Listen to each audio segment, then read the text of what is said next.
Po ang aking mga gamit. Yan, meron din po tayong kasamang gabay. Ayan, aking libro. Yan, ito ang personal kong gamit. At kagaya nga po, ayan.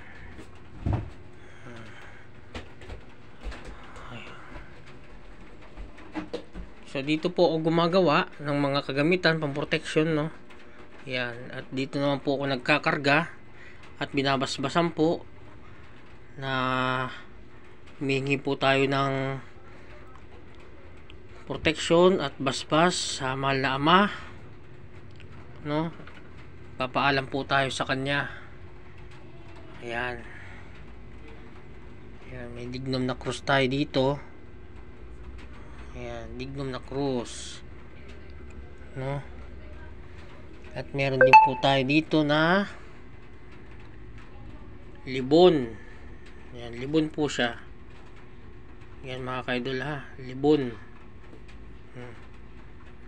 Ito ay gamit din, libon na kawayan yan.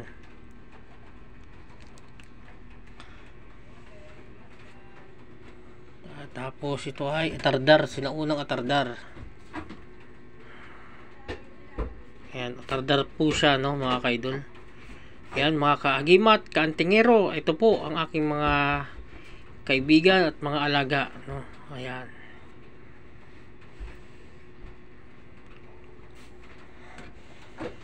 At meron pa pong iba, no. Ayan. Salamat nga po pala sa mga nagtitiwala po sa akin na ginagamot ko po, no. Ayan, meron din po tayo ditong langis. Pwede rin po ito ikwintas. May mga karga na rin po yan.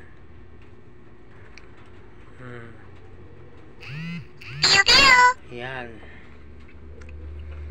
At meron tayong, ito po ay tinatawag na pangalan nito,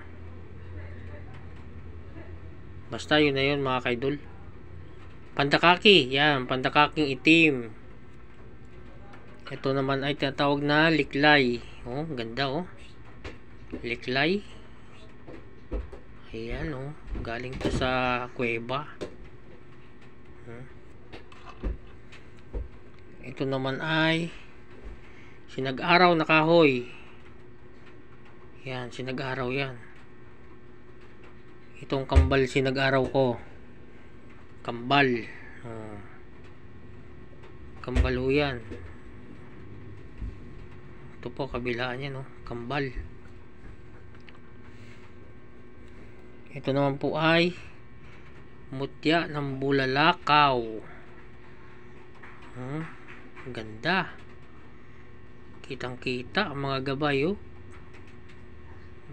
Kita nyo yan, ganda mga kaidol. Salamat nga pala sa mga nakasuporta sa akin dyan, sa mga nakasubscribe. Mapagpalang gabi sa inyong lahat, at naway patnubayan tayo ng mahal na ama at ang ating YouTube sana'y lumago, no, at umangat pa lalo, no. Yan, shout out sa akin kay Antingerong Manggagamot. Dito lang po yan sa Calamba, Laguna, sa Barangay Milagrosa, Purok 3. Yan, salamat po sa panonood. Tapusin nyo po mga ka-idol, ha. Thanks for watching.